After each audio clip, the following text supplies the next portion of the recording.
Hey yo, what's up mga ka-4 Cubes? Isang magandang umaga, tanghaling hapon, gabi sa inyo lahat. Alam niyo po ba na nandito lang ako sa bahay mga ka-4 Cubes?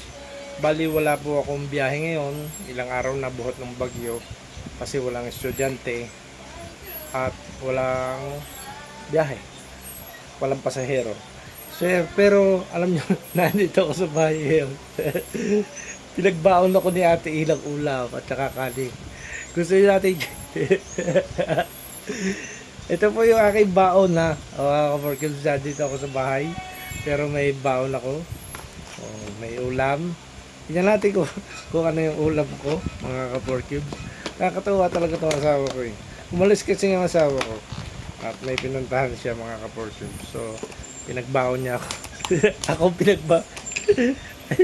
ito mga ka-workers, ang ulam natin. Itlog na may hotdog mga ka-porkibs, itlog na may hotdog. Tapos may kanin tayo. Saan ka pa nakakita na nasa bahay lang ha?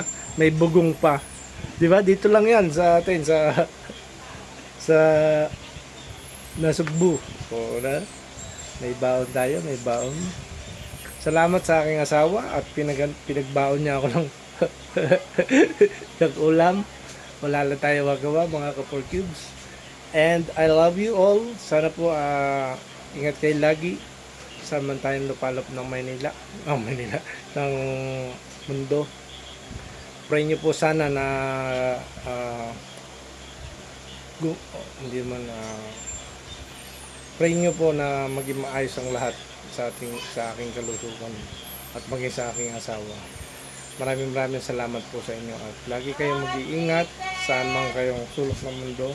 Yan ha, kain na tayo. Binaon, bugong. Alright, thank you.